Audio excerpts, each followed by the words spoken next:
Chapter 20. Cam. Riding 4 bike lengths ahead, Cam was the first to see several sets of boots lined up on the pavement. He grabbed both brake levers on his bike's handlebars, dropped his bike in the street, and rushed the few yards back towards his family with his hands held out. "Stop!" he ordered, searching the street for a safe place to stash his family. He couldn't allow the kids to see the grisly sight laid out in the employee parking area of the city hall. "Jen, take the kids back to the corner and wait. If anything happens, scream. I'll be right here." The look on his face must have warned Jen not to question his reasons. She turned herself and her curious children around. Before they could leave, Taylor squinted in the direction of the employee parking lot. "Dad, are those guys dead?" he asked, jutting his chin toward the exposed boots. "Don't know, son. Take your mom and sister back a ways until I can find out what's going on here." Taylor took one last look at the parking lot, then turned and followed his mother and sister. Cam watched his family move away before he turned to the gathering of people and moved forward. He pushed his bicycle instead of riding it. Reaching the edge of the cluster of humanity, he was able to see the ghastly sight on the pavement of the parking lot. 5 very dead Asian men wearing very un-American military uniforms were stretched out on the ground, face up, while a small crowd stood around murmuring in hushed tones. Near a set of doors leading inside the building, he saw 2 American soldiers wearing the same uniform he'd worn and carrying much the same gear he'd carried while deployed all those years ago. They were talking to a white-faced woman who appeared to be quite upset about the dead men laying less than 10 yards from her feet. When a serious-looking man in the crowd made eye contact with him, Cam gave him a questioning look. "What happened?" "These Koreans came in here and were offering humanitarian help, but those boys over there," the man pointed to the 2 soldiers talking to the white-faced woman, "seemed to think these fellas were up to no good and went and killed all 5. I hear one got away, but he's wounded." Cam scanned the downed men's uniform and could clearly see the North Korean insignia. Not good, he thought, giving the man he'd spoken to an appreciative dip of his chin as he pushed past the man, careful not to hit anyone with a handlebar. The last thing he needed was anyone pissed at him. Moving through the crowd, he wheeled the bicycle toward the 2 American soldiers still locked in conversation with the woman. One of the men saw him coming and squared himself up slightly. It wasn't an aggressive move, just a small, tactical realignment of his body that Cam recognized for what it was. "Hey guys, I'm not armed. I'm just looking to see what the hell's going on around here." "Some dead foreign soldiers is all that's happening around here," one of the men responded gruffly. Cam appreciated his bluntness, but wanted more information. "Yeah, I can see that. What else is going on? Someone said they were offering help." The man snorted, a la ruse in order to establish a beachhead. He studied Cam for a second, then stepped off the first few steps so they were both on level ground. "You know what those patches on their sleeves mean?" "That China isn't too far behind?" Cam offered. The man smiled grimly. "Oh, you're a smart one. Hell, these guys are being stood up by the Chinese. There's no way they got all this done on their own." He extended a hand. "Name's Tim, and that's Mike." He tilted his head at his companion. "Cam. You live around here?" Tim asked as he released Cam's hand. "Nah. My wife and kids and I are visiting from Tennessee. We used to live here, but moved a while back. We were at SFO when all this lit off. Rode bikes all the way here, trying to make it to my parents' place in Sonoma." "Jeez, man. How many kids?" "2. We just got here, and we need a place to lay our heads for the night. I didn't know we'd be walking into all this, though." Tim glanced at the crowd. "Where are they at?" "Close by. I sent them back a block when I realized there were KIA displayed in the parking lot." Tim gave him a sharp look.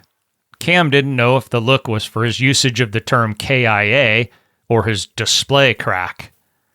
"They're not on display, man.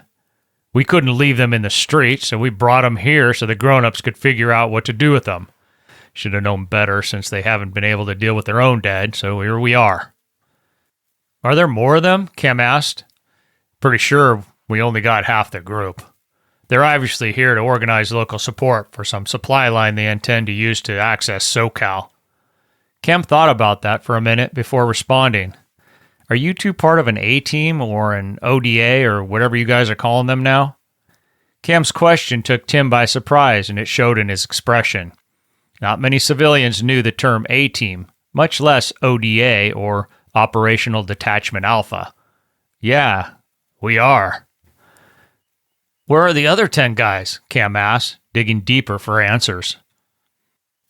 Tim huffed out a small laugh. Bro, it's a two-man show here. The country is in a real bind. Tons of dudes are outside the U.S. right now with little to no way home, so our 12-man ODA teams are being sent out as two-man elements now. Mike and I are it. He waved a hand in front of himself. Tell me again who you are? Cam moved to the curb and stood on his toes, trying to see over the crowd to make sure his wife and kids were still waiting at the corner of Western and English streets. When he was satisfied they were safe, he turned back to Tim. I was a Marine and later worked as a cop before our move out of state. Did you deploy? Tim shot back in an almost accusatory tone. Yeah, 3 times. Once to Iraq and twice to Afghanistan. I fought in the 1st Fallujah, mostly in Overwatch positions. I was a stay guy. Tim knew the Marine Corps stay platoons, or surveillance target acquisition platoons, were full of Marine Scout snipers. He held a ton of respect for that group of sharpshooting professionals. He also knew Fallujah meant this Cam guy had probably lost friends on the battlefield and possibly been wounded himself. No matter, Fallujah and 3 tours meant he had been in it, and in it up to his neck. His mind began working while he waited for Mike to look his way so he could grab his attention. Mike didn't look his way, his focus on his conversation with Roberta, and not much else. Pivoting, Mike held a stained finger. Don't leave, bro. He turned and leapt up several stairs to Mike's side. Mike turned as Tim approached. Tim knew Mike didn't miss much and would have seen him talking to Cam. Mike, I might have found a dude we can fold into our team. Problem is, he's got a family with him, so we'll have to find a spot to stash them. Mike's gaze rested on Cam for a moment before he responded. He a cop or something? Was, but before that he was a jarhead and did 3 tours, including Fallujah, first time around. Oh, and he's a scout sniper.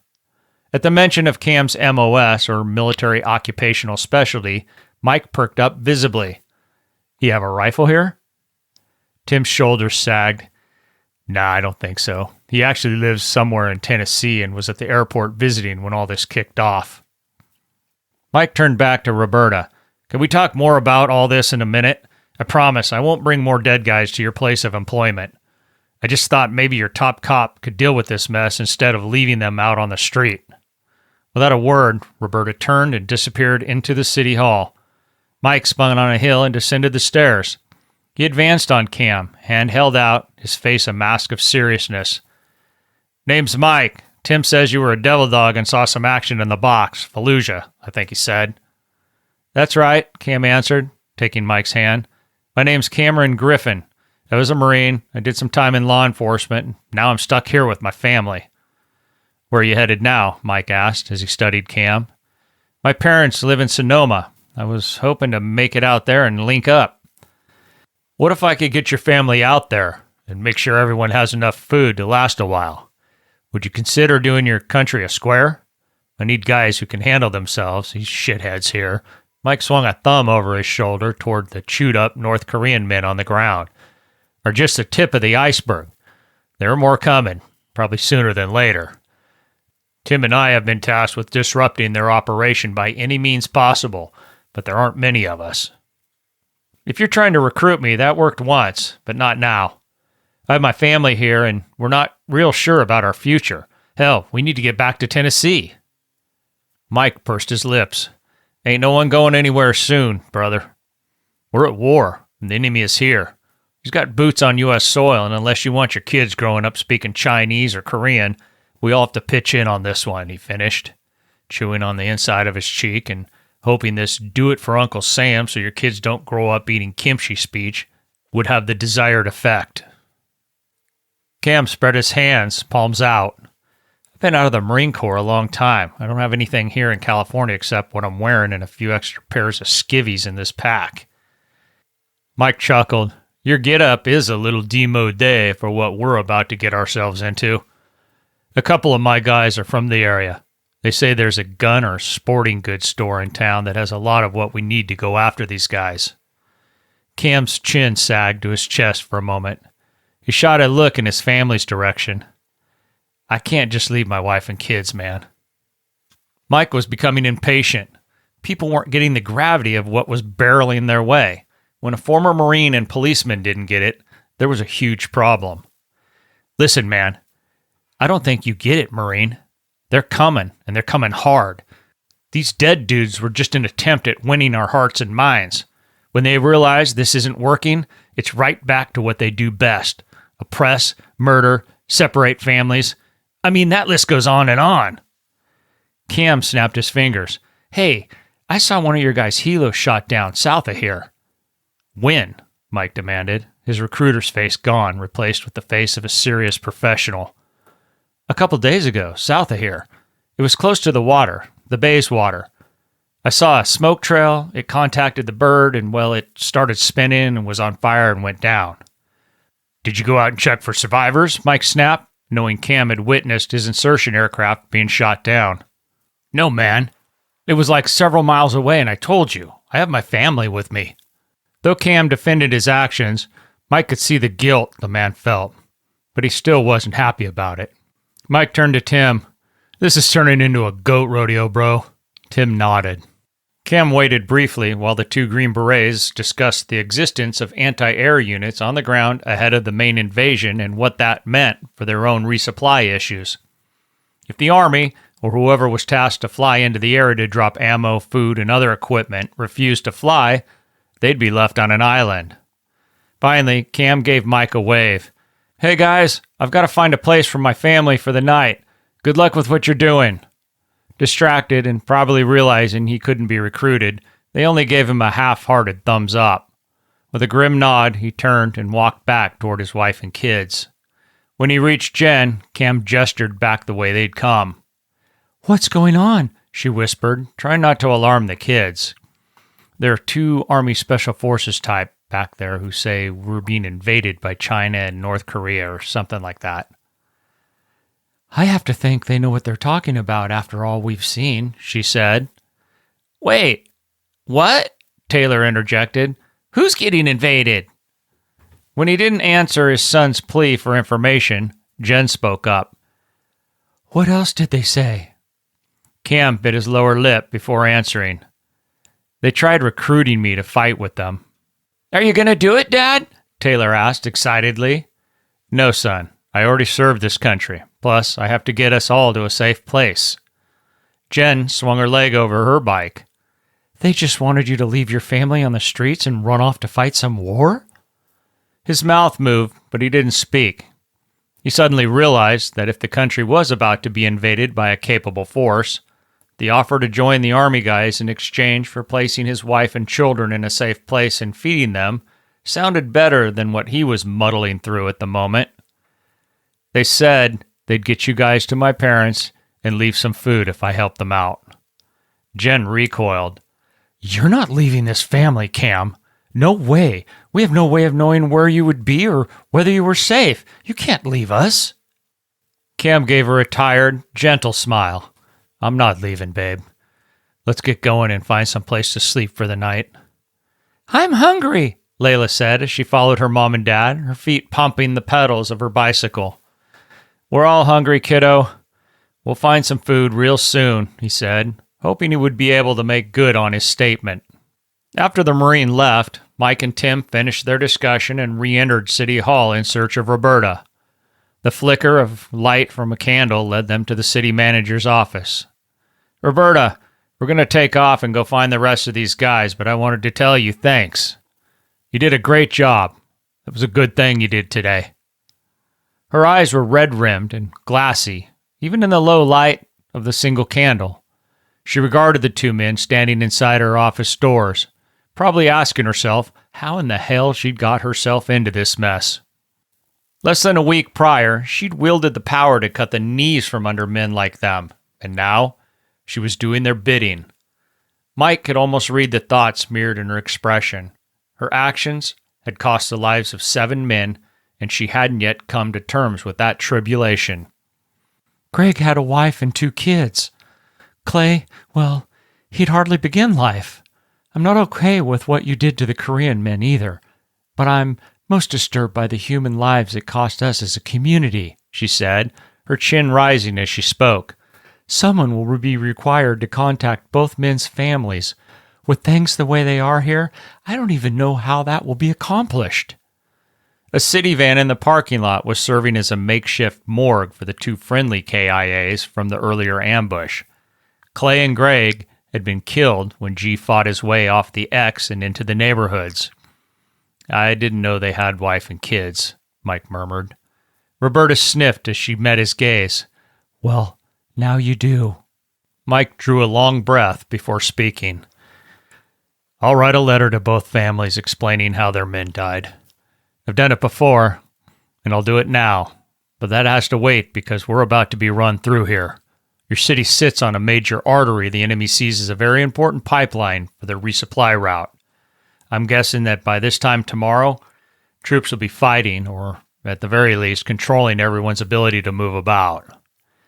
I will be at work tomorrow, and if they come, I will meet them with my head held high, Mr. Blakey. Mike shook his head. I wouldn't come in tomorrow, and I damn sure wouldn't advertise the fact that you're the city manager. Fade into society, Roberta. It'll be safer for you and your loved ones. Before she could respond, the building shook with the sound of fast-moving jets roaring overhead. Mike spun toward the door and raced outside, trying to glimpse who had flown over the city. He was too late to see anything except the rest of the gathered people staring into the heavens at a tiny cluster of quickly fading aircraft. There's one more thing, Roberta said from the doorway leading into the building. That Korean commander, G, he showed me a map of the places he wanted evacuated. She beckoned them back inside. Come, I'll show you. Back in her office, she spread the map across her desk while they stared expectantly at her. She pointed at the areas circled in green along both sides of Highway 101, where the residential neighborhoods reached the edge of the highway. He was adamant that these areas be evacuated. He said if they weren't, it would be a very dangerous place to be when the humanitarian convoy came through. Tim moved in closer, hovering over the map before he spoke. They want a clear path through the city. Mike grunted his agreement, then shot his gaze to Roberta. Did G say what his plan was for this area if you couldn't help? She shook her head. He was agitated when I told him evacuations would entail a great deal of work and that, with no running vehicles, it would take a long time. From the east, a sudden, thunderous clap sounded and shook the very ground they all stood on. Another clap followed, then another. It felt like one continuous, rolling thunderstorm. Instinctively, Mike grabbed Roberta by an arm and hauled her to the floor where they lay as the resounding shock waves from the booms passed over them. After 15 seconds, the crashing detonations faded like a distant peal of thunder. Mike climbed to his feet and held out a hand to Roberta. What was that? She cried. That's war, and it's come to your town. As soon as G reunited with the remaining members of his team, he demanded his radio man report the situation to command. Since he had failed to secure his sector by using local forces, they would have to alter the battle plan. He knew what that meant, and he also knew there would be an escalation of violence in his area of operation. No longer could he walk into town and not expect to be shot at. He was effectively at war with every man, woman, or child he came across and would operate accordingly. Even several miles to the south and hidden in a tree line in the hills, he both heard and felt the concussive effects of the bombing run placed on the green zones. Every living thing within 500 yards of the highway would have been vaporized in the blink of an eye as the Chinese airmen essentially carpet-bombed the target areas. Ironically, the only possibility for survivors would be those who lived closest to the highway itself. The need to keep the road in usable condition limited the Chinese pilots from dropping ordnance too close to the highway's edge. He doubted any survivors would stay in the area, and he was certain they'd have little fight left in them. Not after enduring what his people had just perpetrated against their neighbors. The first of the convoy's vehicles would arrive in the area the next day. G's men would then transition into a support role, defending the fuel and ammunition depot. There would also be a triage-style medical facility set up in the event of casualties. Within a week, a company-sized element would be permanently positioned at the depot, with G and his men acting as a special operations arm of the company commander. His heart beat faster at the thought of all the progress they'd made to date. Even with the loss of his men, he felt they were on track to hobble the mighty America. As one of his men worked to clean and rebandage his wound, G smiled to himself despite the pain. America had held its boot on North Korea's throat for far too long. Now he and his countrymen would wreak vengeance against the long years of sanctions that had starved North Korea's people nearly into extinction. The Chinese H-20 stealth bombers had flown in from China. The squadron landed at the PDX, or Portland International Airport, after it was secured by a reinforced North Korean battalion from the KPA. PDX was a joint civil-military airport acting as a hub for Alaskan Airlines and the headquarters for the 142nd Fighter Wing of Oregon's Air National Guard. The 142nd Fighter Wing was outfitted with F-15s, which were something of a relic in the modern-day war theater. With all the commercial flights halted due mostly to the outages of the support element of flight, the airport had been all but deserted October 29th. The F-15s on station couldn't fly due to minor damage to several of their systems and the lack of power needed for basic maintenance and startup procedures. Prior to the ground invasion, KPA saboteurs infiltrated the airport and destroyed all of the F-15s on station. They also burned and damaged several of the hangars used for maintenance and repairs. Their mission was met with almost no resistance, leaving the 142nd Fighter Wing decimated within 3 hours of the time the first North Korean saboteur penetrated the fence line. The following day, the airport was overrun by North Koreans who were met with the same level of resistance from the remaining Air National Guard. Within a few hours, the KPA soldiers had secured PDX. Over the following few days, more Chinese fighter jets were flown into PDX, along with 8 H-20 stealth bombers. The Chinese worked feverishly to establish air superiority in the area, knowing they'd soon be deploying their bombers along the intended supply route. After Wheels Up, a short 1 hour and 20-minute flight placed the crews on station. Once the fighters confirmed the absence of an American air presence, they lined up and dropped their deadly loadouts onto the unsuspecting heads of thousands of innocent American civilians.